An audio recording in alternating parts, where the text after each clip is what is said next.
Section 1. In this section, you will hear a conversation between a woman and the librarian. Now you have some time to look at questions 1 to 6.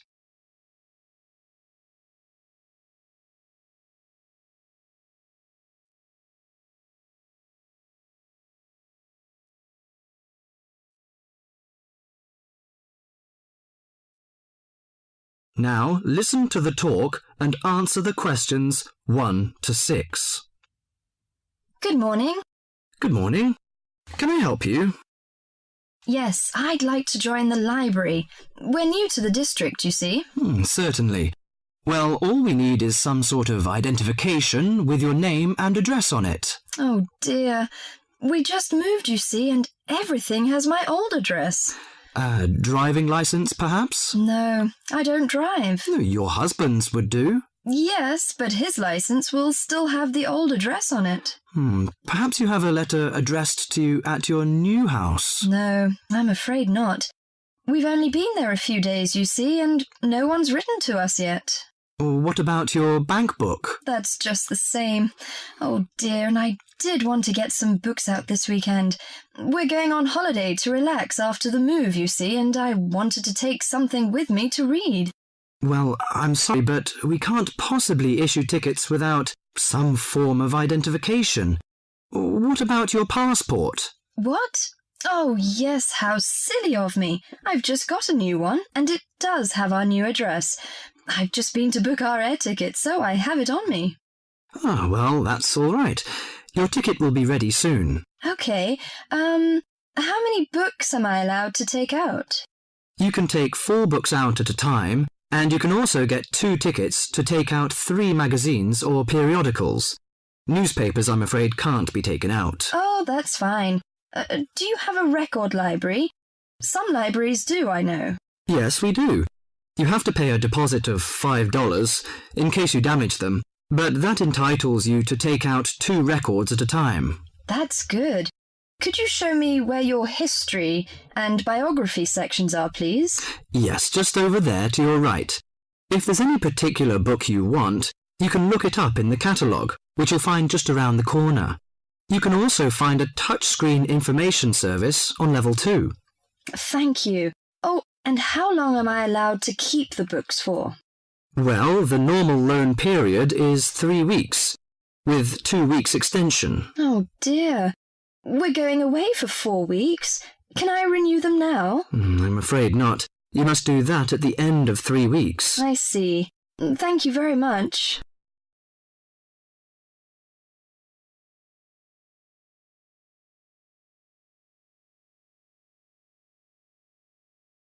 Before the talk continues, you have some time to look at questions 7 to 10.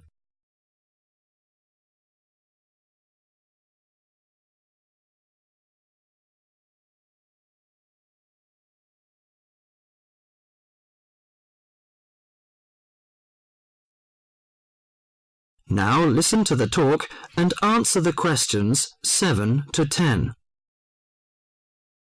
Well, let's go into some details. Your name, please, madam? My name is Barbara. The surname is Cooper. It's spelt as Cooper.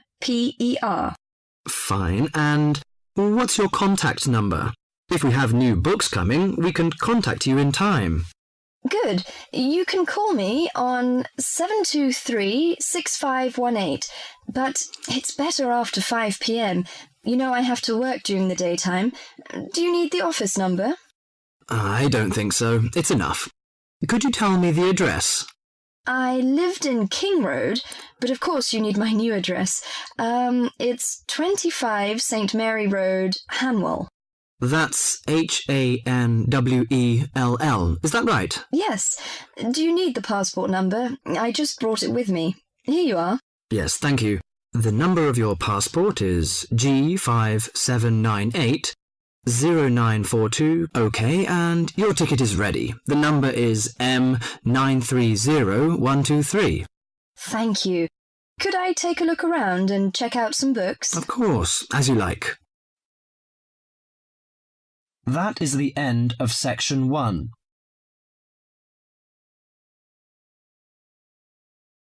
You now have half a minute to check your answers.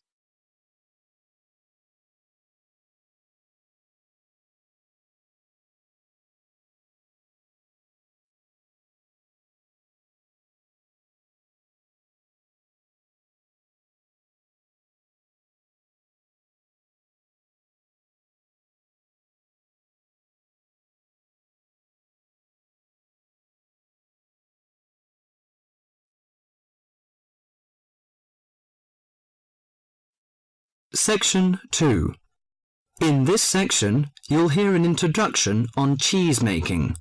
You have half a minute to read the questions 11 to 20 first.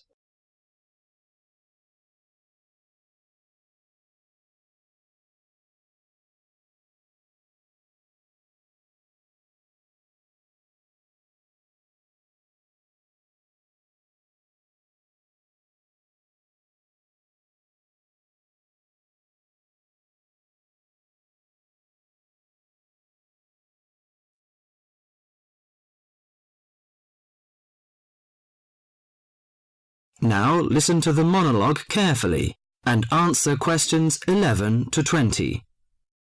Cheese is one of those foods that we tend to take for granted as always having been with us, and it's odd to think that someone somewhere must have discovered the process to make cheeses. That takes place today. In the studio to tell us all about it is Monica Maxwell. Today, we all know that the process of making cheeses takes place when microorganisms get into milk and bring about changes in its physical and biochemical structure. Well, obviously, we don't know who discovered the process, but it's thought that it came from Southwest Asia about 8,000 years ago. In the early time, there were mainly two types of cheeses. One of them was rather tasteless and bland, in the case of the so-called fresh cheeses, which are eaten immediately after the milk has coagulated. And another one was rough-tasting and salty, in the case of the ripened cheeses, which are made by adding salt to the soft fresh cheese and allowing other biochemical processes to continue so that a stronger taste and a more solid texture resulted. The ancient Romans changed all that. They were great pioneers in the art of cheese-making, and the different varieties of cheese they invented and the techniques for producing them spread with them to the countries they invaded. This spread of new techniques took place between about 60 BC and 300 AD.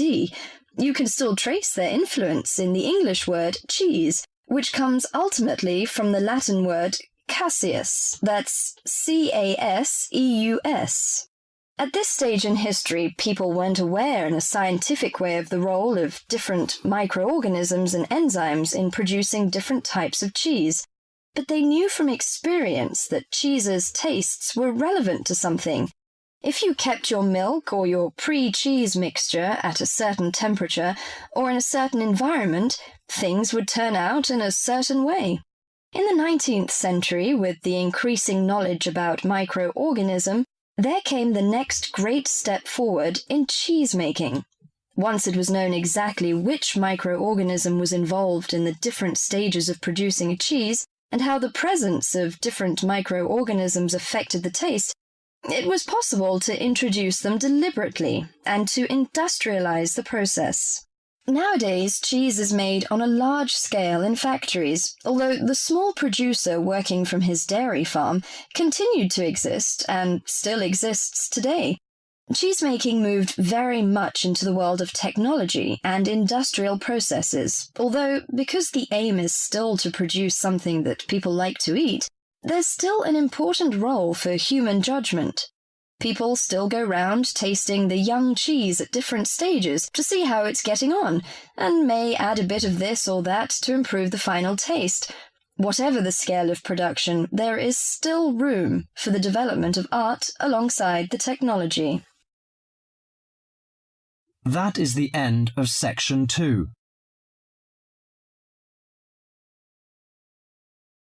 You now have half a minute to check your answers.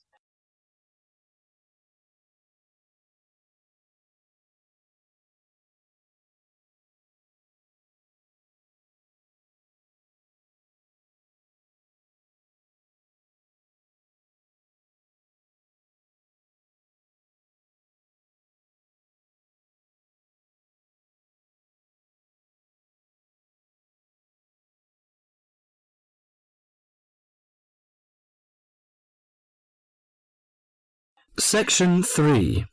In this section, you will hear a conversation between John Watson and several environmental science students.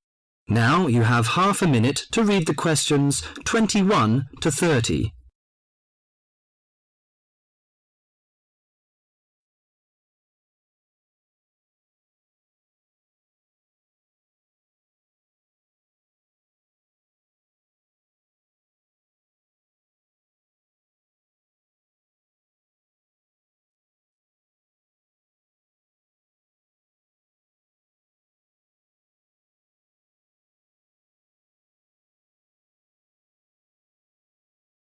Now listen to the conversation and answer questions 21 to 30.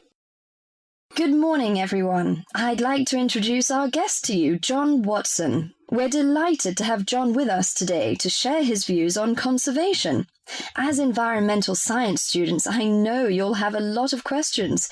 So let's kick off by asking him to tell us how he got involved in the environmental movement. Thank you, Deborah. It's nice to be here. When I was 7 years old, back in the 1940s, my father bought 200 acres of land on the central coast of New South Wales in eastern Australia. The marvellous thing about it was that it was virgin bush. In other words, completely natural. But this kind of country doesn't exist anymore. Oh, what do you mean by that? Well, let me explain. We went to live there when I was 10. When I was 12, the foxes and cats appeared, and by the time I was 14, there were no native animals left. You mean that within 4 years, all the native animals had gone? That's exactly what I mean. But it took a while for people to realise what was going on. So, you're saying that it was the cat and the fox that killed off the native animals? Absolutely right. But back in the 1970s, people didn't realise it. Even though Australia was losing wildlife faster than the rest of the world combined, people were blaming the farmers and miners, but not their lovely little pussycats. They're domestic cats you're talking about? Exactly. And what's more, they didn't want to know. Can you tell us how you set about proving your theory that it was feral cats and foxes which were killing native animals? Well, I moved to South Australia specifically to set up a wildlife sanctuary there. Why South Australia in particular? I chose South Australia because it was the only state where it was still legal for me to fence off an area and put back locally extinct animals. That was very far-sighted of them, wasn't it? Well, not exactly. They just hadn't got around to making it illegal, though they soon tried to once they realised what I was doing. Did you ever get into trouble for your actions? Yes, once or twice. In 1976, they put me in jail for cutting down some pine trees to allow me to build a fence to keep out the cats and foxes. How did you get out of that situation? Well, I signed an agreement saying that I wouldn't go on building the sanctuary, but then I just kept on building it. That was very brave of you. Well, I figured that I had signed under duress, so I didn't feel bound by it. The sanctuary was completed in 1983 and opened to the public in 1985, and within a year it was overrun with native animals. There are other ways of protecting endangered animals, though, aren't there? You can raise public awareness through research and educational programs. Well, I don't have much time for that. Unfortunately, today we measure success in science, not by your results, but by how much funding you get. What you've done is obviously admirable. But don't you think there's an argument for letting nature take its course? I mean, don't you think cats and foxes have a right to live too? Well, no, not really. They were introduced to this country, but they don't belong here. But aren't you trying to turn back the clock? These other animals are here now. What is so important to you about native species that justifies killing any number of alien ones? I believe that evolution gave us a paradise, and that we will lose everything unless we understand the need for balance. But really, at the end of the day, it's just a belief. It's just a feeling. That is the end of section 3. You now have half a minute to check your answers.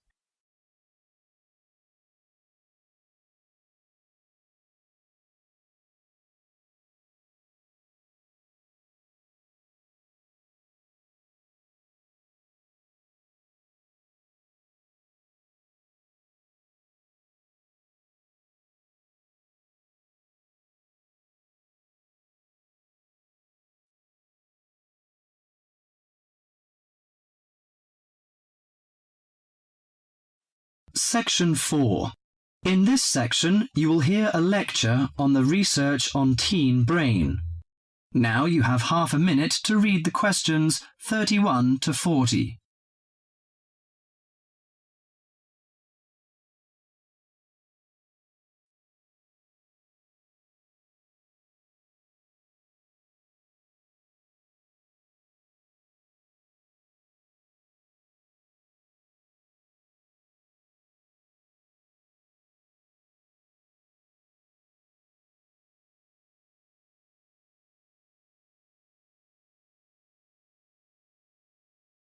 Now listen to the lecture and answer questions 31 to 40.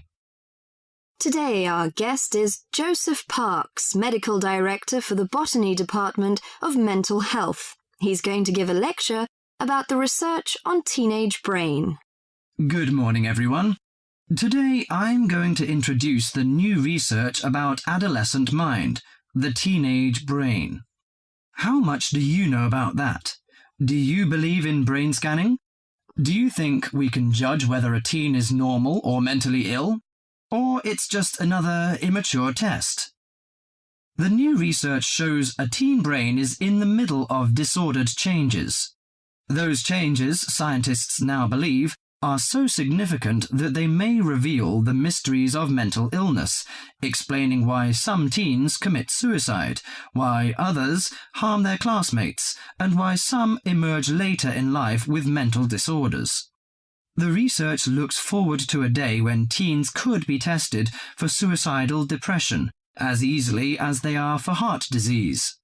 But there are signs that society and parents in particular would reject such a tool. Many parents question the validity of a mental health diagnosis. They fear that their children will be falsely tagged with a mark that he or she is abnormal. At the center of the debate is the teen brain, its confusing architecture, and the difficult question of what's typical in a teen and what's not. Under the old thinking, the adolescent brain was fully formed, needing only to be filled with facts, figures, and experiences to become an adult mind. At the same time, many people rejected the idea that young people were even capable of developing mental illnesses. However, the new research shows a teenage brain is an organ in transition. It has an unstable and vulnerable composition. The evolving teenage brain clearly isn't adult-like until the early 20s. If teens act young and stupid, it may be because brain areas that govern rational thought are not mature yet. All that is fine when the brain develops normally. But if the teen brain fails to successfully reinvent itself as an adult brain, mental illness may happen. Researchers increasingly believe if that process stops for some reason, teens are likely to develop mental illness. Early warning signs might be disregarded, as adults may think them the typical teen behaviors. Perhaps the chief hope of the new research is that it could make a difference for teenagers suffering from mental disorder and major depression. These can lead to suicide, which for years has been the leading cause of death for teens. Until recently, scientists couldn't peer into living brains to look for changes associated with normal development or mental diseases. That is beginning to change as researchers develop ever more sensitive brain scanners. However, the composite pictures are somewhat misleading. A snapshot of an individual brain may fall somewhere between normal and mentally ill.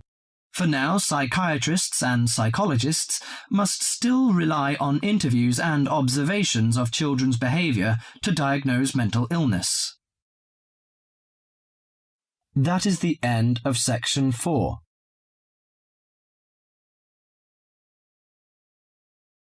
You now have half a minute to check your answers.